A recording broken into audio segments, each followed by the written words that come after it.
Woodson joined the Stephen A. Smith Show. That's on 1 to 3 daily on Sirius Mad Dog Radio. And they discussed Jimmy Graham. And basically, essentially what he said is that Graham is not a complete teammate and he does not block. Stephen A., can you get into this more in terms of what you and Darren discussed? Well, I asked him about Jimmy Graham because Jimmy Graham only has about 18 receptions on the year for like 174 yards. The first 2 games of this season, Skip, as you well know, he wasn't an active participant in the Seahawks offense. And even Pete Carroll came on the record and said, we've got to find a way to get Jimmy more involved. Darren Woodson essentially came on being a football analyst that he is, being a Super Bowl champion, really dissected and analyzed what he saw. And essentially said that he wasn't a teammate. He was a guy out there playing for himself because not necessarily in terms of selfishness, but that he wanted no part of the physicality. It's something that I heard Chris Carter allude to just weeks earlier when he sat there and said, look, Jimmy Graham would block, but let's be real, he doesn't want to block. That's what he said. And obviously, when you play the tight end spot, Skip Bayless, sometimes your responsibility is to help that offensive line ward off oncoming defenders towards the quarterback. You got to block. And that's not Jimmy Graham's strength. So because of that, Darren Woodson highlighted that just like Chris Carter had weeks earlier, except that Darren Woodson obviously sounded a bit more incendiary, to say the least. Just basically said that you're not a teammate. If you're not willing to do what your job description entails, then you're not willing to fulfill your obligations. And if you're not willing to fulfill your obligations, you're not really a teammate. You're not a part of the team. That was the conclusion that Darren Woodson came to. Now, we all know, to at least some degree, Jimmy Graham's background, how a lot of people have been getting on him lately. Outside of Rob Gronkowski, he was considered an elite tight end in the game of football in terms of his talent. We saw him humbled significantly when he went up against the Seattle Seahawks over the past couple of years. So the allure surrounding Mr. Fantasy superstar himself, Jimmy Graham, sort of dissipated to some degree because we know that the fantasy football lovers just absolutely love him.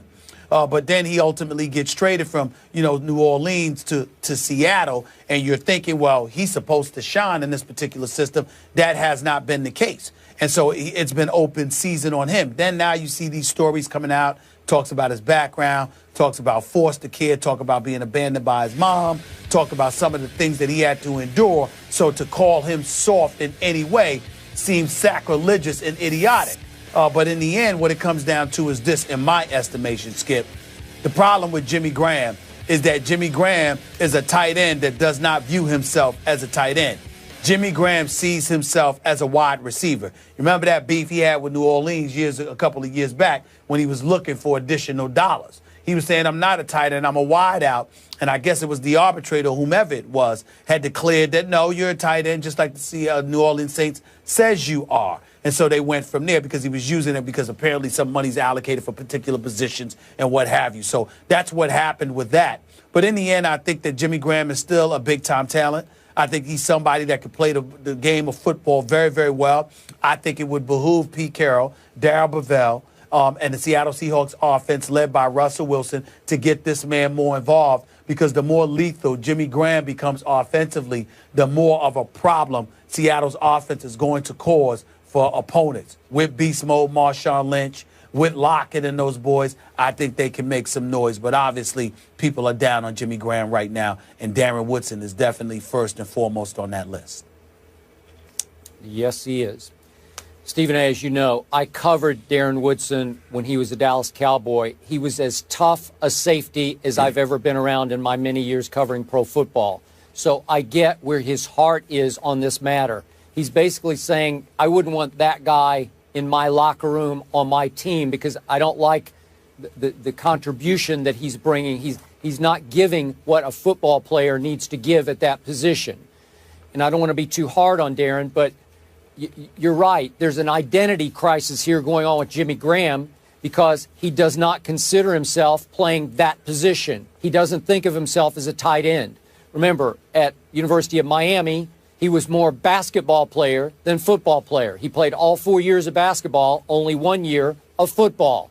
So he's a little bit of a fish from Miami out of water in the NFL in that I don't think he ever wanted to block anybody. He's not into high contact. He's not a Darren Woodson. He's not built that way.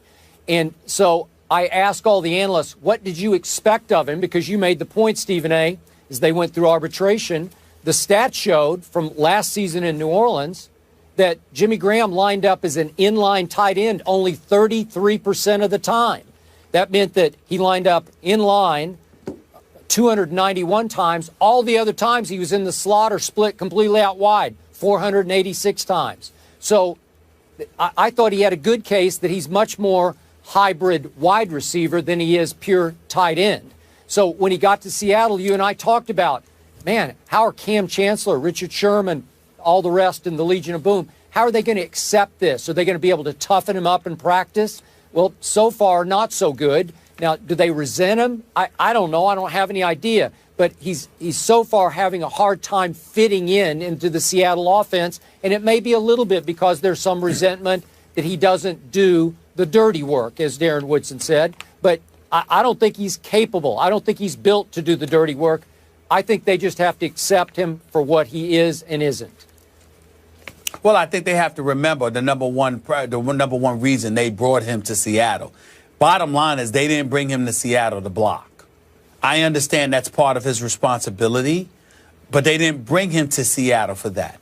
They brought him to Seattle to catch the football. They brought him to Seattle to be their version and the NFC's version of Rob Gronkowski, because we all know as it goes for tight ends, he may be the closest thing to Rob Gronkowski out there in terms of route running and catching the football from the tight end slot. If they utilize him effectively, none of this is an issue. I promise you. The Legion of Boom is going to look at him and his ability to elevate Seattle's offense, and they will gravitate to him in a heartbeat. But you don't ask a guy like that to block that much. I don't care what anybody says. You just don't do it.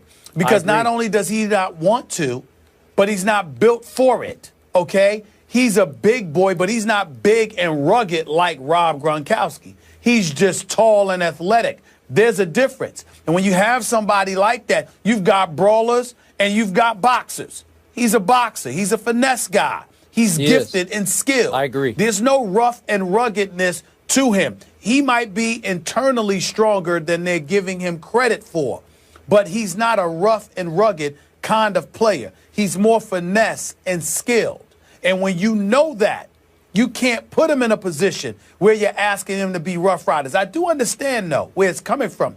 Remember what I told you Cam Chancellor and the Legion of Boom told me a couple of years back? We teach everyone here to attack your fears. Whatever you fear, go out there and do it, because we don't want you doing it. I don't think it's a matter of Jimmy Graham being fearful. I think it's a matter of him feeling like he's not productive unless he's catching the football and making things happen as opposed to blocking. That's part of his problem. Okay. So somebody's going to have to get into his head and modify his mindset to some degree, but at the same time, they're going to have to learn to appreciate the gifts that he brings to the table, because they didn't have it before he arrived. That's why they went out there and got him. Okay, so Stephen A., this is your other Super Bowl team, the Seahawks. They going to win at Cincinnati Sunday?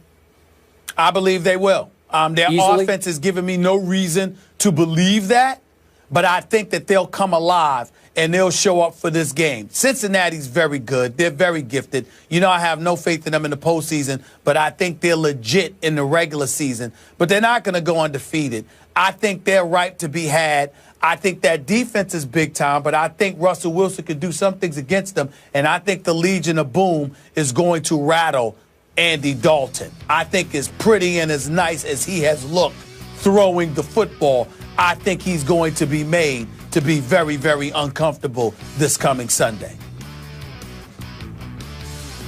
Give me a score.